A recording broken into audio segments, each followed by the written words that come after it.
ಅದು ನಮ್ಮ ರಿಲೇಷನ್ಸು ಒಂದು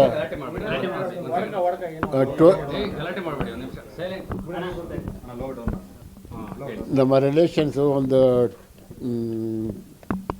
12 ಇಯರ್ಸ್ ಬ್ಯಾಕ್ ಬಂದಿದ್ದರು. ಈ ಥರ ಬಂದಿದ್ರಲ್ಲ, ಈ ಥರ ಲವ್ ಅಫೇರ್ ಆಯಿತು ನಮ್ಮ ಹುಡುಗನಿಗೆ. ರಿಲೇಷನ್ಸ್ ಕರಾಚಿಯಲ್ಲಿದ್ದಾರೆ. ನಮ್ಮ ಚಿಕ್ಕಮ್ಮ. ಅದೇ ಇಲ್ಲಿಂದ ಪಾರ್ಟಿಷನ್ ಆಯ್ತಲ್ಲ, ಅವಾಗ ಓಡಿಸ್ಬಿಟ್ರು. ಆವಾಗಿಂದ ಬರ್ತಾಯಿದ್ರು, ಹೋಗ್ತಾಯಿದ್ರು. ಎಸ್ ಪಿ ಆಫೀಸಲ್ಲಿ ಎಲ್ಲ ಐತೆ ಡಾಕ್ಯುಮೆಂಟ್ಸು. ನಮ್ಮ ಚಿಕ್ಕಪ್ಪ ಅವ್ರ ಮಕ್ಕಳು ಎಲ್ಲ ಬರ್ತಿದ್ರು. ಅಮ್ಮ ಒಂದು 10 to 12 ಇಯರ್ಸ್ ಬ್ಯಾಕು ಬಂದಿದ್ದರು, 16 ಇಯರ್ಸು. ಆವಾಗ ಲವ್ ಆಯಿತು ಇಬ್ಬರಿಗೆ. ಅದು ಲವ್ ಆದಮೇಲೆ ನಾವೆಲ್ಲ ಸೇರಿ ಮದುವೆ ಮಾಡಿದ್ವಿ. ಇಲ್ಲೇ ಬಂದು ಮದುವೆ ಮಾಡಿಕೊಟ್ಟೋದ್ರು ಅವರು. ನನ್ನ ಮಗನಿಗೆ ಒಂದು ಮಾಡ್ಕೊಂಡಿದ್ದೀವಿ, ನಮ್ಮ ಅಣ್ಣನ ಮಗಳಿಗೆ ಅಲ್ಲಿ ಕೊಟ್ಟಿದ್ದೀವಿ. ಈಗ ಅವರು ಆಯೇಷಾ ಫೈಜಾಗೆ ಈಗ ಭಾರತೀಯ ಪೌರತ್ವ ಸಿಕ್ಕಿದೆಯಾ? ಇನ್ನೂ ಇಲ್ಲ.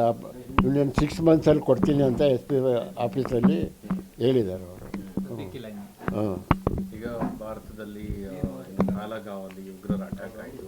ಆ ವಿಚಾರಕ್ಕೆ ಸಂಬಂಧಪಟ್ಟಂಗೆ ಭಾರತೀಯ ಸರ್ಕಾರ ಈಗ ಪಾಕ್ ಪ್ರಜೆಗಳನ್ನು ವಾಪಸ್ ಕಳಿಸ್ಬೇಕು ಅಂತ ನಿರ್ಧಾರ ಮಾಡ್ತಾ ಇದೆ. ಸೊ ಈ ಬಗ್ಗೆ ಏನು ಹೇಳ್ತೀರಿ? ಈಗ ಸರ್, ಇನ್ನೋಸೆಂಟ್ ಅವ್ರಿಗೆ ಎಲ್ಲ ಇದು ಮಾಡಬಾರ್ದು, ಏನು ಅವ್ರಿಗೆ ಕಷ್ಟ ಕೊಡಬಾರ್ದು. ಯಾರು ಮಾಡಿದ್ದಾರೆ ಓಡಿಸ್ಬೇಕು ಅವ್ರಿಗೆ. ಇವರೆಲ್ಲ ಇನ್ನೋಸೆಂಟು. ಅವ್ರೇನಾದ್ರು ತಪ್ಪಿದರೆ ಅವ್ರಿಗೂ ಕಳಿಸ್ಲಿ. ಇಲ್ಲ, ಯಾರು ತಪ್ಪು ಮಾಡ್ತಾರೆ ಅವ್ರಿಗೆ ಹೊಡೀಲಿ, ಕಳಿಸ್ಲಿ. ಇಂಥ ಬೇಕುಸರು ಅವ್ರಿಗೆ ತೊಂದರೆ ಕೊಡಬಾರ್ದು ಗೌರ್ಮೆಂಟು. ಫೈಜಾ ಅವರು ಇನ್ನೂ ಕೂಡ ಪಾಕಿಸ್ತಾನ ಪ್ರಜೆನೇ ಇದ್ದಾರೆ. ಸೊ ಭಾರತೀಯ ಪೌರತ್ವ ಪೂರ್ಣ ಪ್ರಮಾಣದಲ್ಲಿ ಇನ್ನು 6 ಮಂತ್ಸಲ್ಲಿ ಕೊಡ್ತೀನಿ ಅಂತ ಹೇಳಿದ್ದಾರೆ. ಇನ್ನೂ ಕೊಟ್ಟಿಲ್ಲ. SP ಆಫೀಸಲ್ಲಿ ಡಾಕ್ಯುಮೆಂಟ್ಸ್ ಅಂತ ಪೂರ್ತಿ. ಎಷ್ಟು ಜನ ಈಗ ಅವ್ರಿಗೆ ಮಕ್ಕಳು? 3 ಜನ ಇದ್ದಾರೆ, 3 ಗಂಡು ಮಕ್ಕಳು.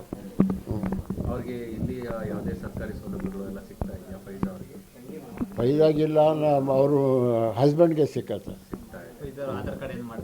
ಇಲ್ಲ. ಈಗ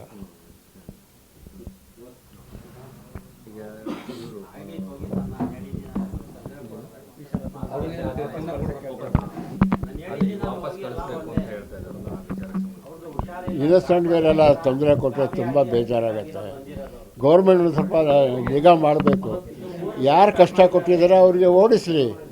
ಇವ್ರು ಪಾಪ ಫ್ಯಾಮಿಲಿ ಚಿಕ್ಕ ಮಕ್ಕಳು, ಅವ್ರಿಗೆಲ್ಲ ತೊಂದರೆ ಕೊಟ್ಟರೆ ಈ ಗೌರ್ಮೆಂಟ್ ಏನು ಬರುತ್ತೆ? It is senseless.